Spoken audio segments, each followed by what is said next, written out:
करेंगे पंडित धीरेन्द्र शास्त्री की। राजधानी भोपाल में धीरेन्द्र शास्त्री की आज से कथा होनी है। राजधानी भोपाल में धीरेन्द्र शास्त्री का शानदार स्वागत हुआ।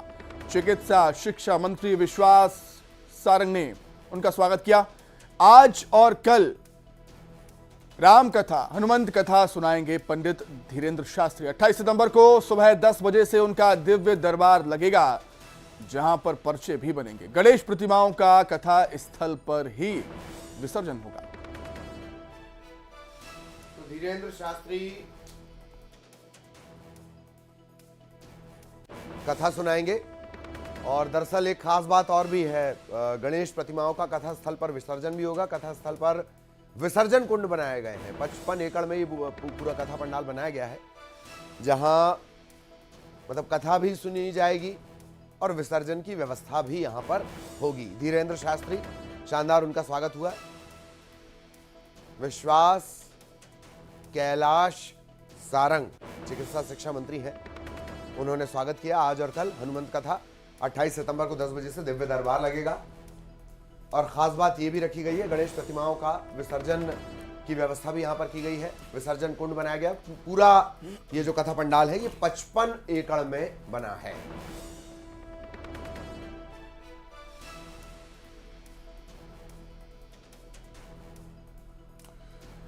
तो एक बार फिर से धीरेन्द्र शास्त्री राजधानी भोपाल पहुंचे हैं।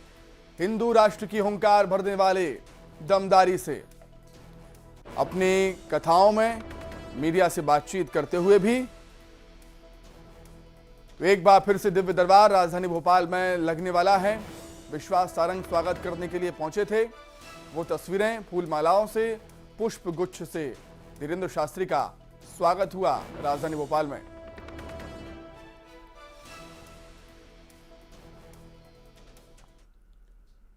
तीन तलाक को अवैध घोषित कर इसके खिलाफ कानून बने 5 साल बीत चुके हैं, लेकिन अब तक 3 तलाक के मामले लगातार सामने आ रहे हैं। सुमित, बिल्कुल। और ताजा मामला बैतूल में सामने आया है, जहां पति और ससुराल वालों की प्रताड़ना की वजह से अलग रह रही एक महिला को उसके पति ने बीच सड़क पर ही 3 तलाक दे दिया। 2018 के बाद बैतूल जिले में 3 तलाक का यह पहला मामला है। अब पीड़िता की शिकायत पर महिला थाने में उसके पति और मौसी सास के खिलाफ मामला दर्ज किया गया है।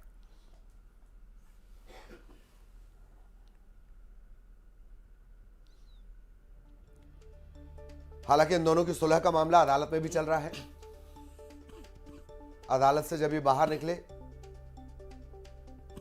बाहर निकलने के बाद सड़क पर,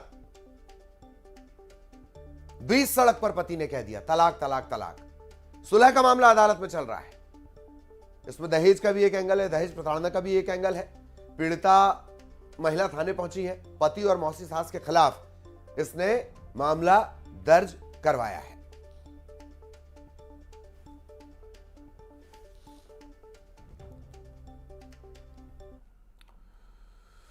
अब बड़ी खबर दतिया से, जहां पर गणेश विसर्जन के दौरान 4 बच्चों की मौत हो गई। सिविल लाइन थाना के निरावल गांव में ग्रामीणों ने गणेश जी की प्रतिमा स्थापित की थी। बच्चे गणेश जी की प्रतिमा का विसर्जन करने गांव में ही एक मंदिर के पास बने कुंड में पहुंचे, लेकिन कुंड की गहराई कुछ ज्यादा थी। और इस तरह की घटनाएं लगातार सामने आ रही हैं। बच्चों को इस बात का अंदाजा नहीं था कुंड ज्यादा गहरा हो सकता है। इसी दौरान कुछ बच्चे कुंड में डूब गए। कुंड में डूबने से 4 बच्चों की मौत हो गई। 3 बच्चे बीमार भी हैं, चोट इन्हें आई है, गंभीर भी हैं। 2 की हालत गंभीर होने पर उन्हें ग्वालियर रेफर किया गया है। मरने वाले बच्चों में 3 बच्चियां और 1 बच्चा शामिल है। सभी की उम्र है 14 से 15 साल। बच्चों की मौत की खबर सुनकर एसपी प्रदीप शर्मा और पूरे जो अधिकारी हैं वो अस्पताल पहुंचे। हर संभव सहायता का आश्वासन परिजनों को दिया गया है।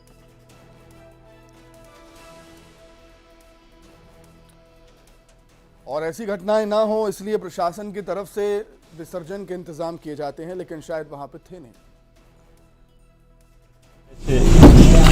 नरावल गांव में शाम को 6 बजे के लगभग 7-8 बच्चे गणेश विसर्जन के लिए गए थे और वहाँ वो डूब गए, जिसमें 4 बच्चे एक्सपायर हो गए, 3 घायल हैं, जिसमें 2 को झांसी रेफर कर दिया गया और एक यहीं डिस्ट्रिक्ट अस्पताल में और उन तीनों के अलग ठीक है।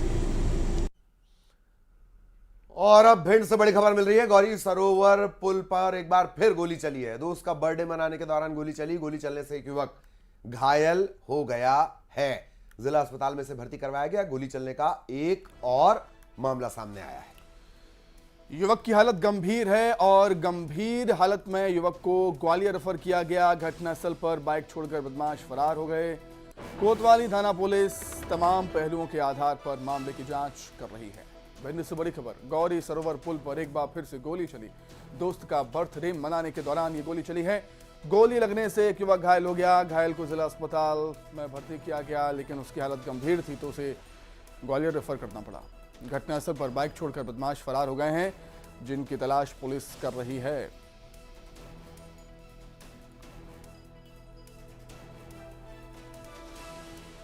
अब ये बड़े सवाल, बर्थडे सेलिब्रेशन के नाम पर क्या गोली चलाई गई थी? हर्ष फायर जैसी क्या कोई स्थिति थी या कोई विवाद हुआ जिसमें गोली चल गई है? इस तरह के तमाम सवाल हैं, इनके जवाब अब पुलिस तलाश रही है।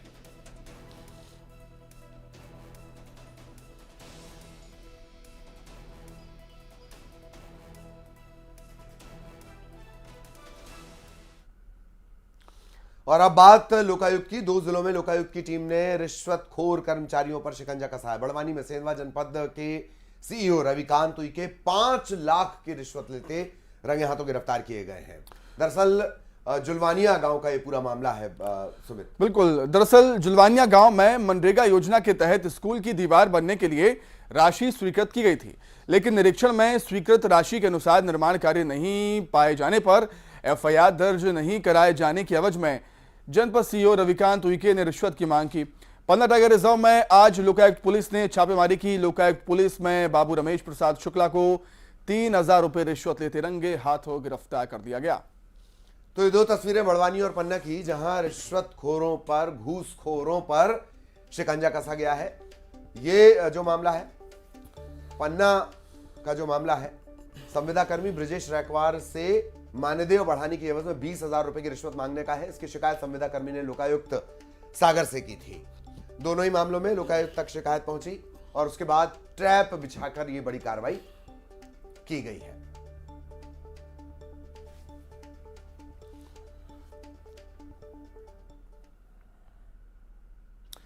तो चलिए अब बात करेंगे समाज में फैले हुए अंधविश्वास की।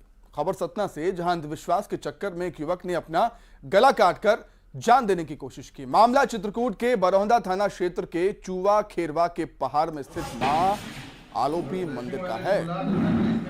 यहां ये युवक पहुंचा और गला काटकर अपनी मन्नत पूरी करने की इसने कोशिश की। घायल युवक मंदिर परिसर में पड़ा हुआ था। स्थानीय लोगों ने इसे देखा। देखने के तत्काल बाद पुलिस को इत्तला दी।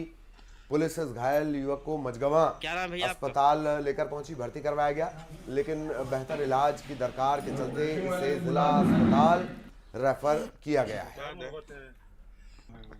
डाटा भेज दे रहा हूं।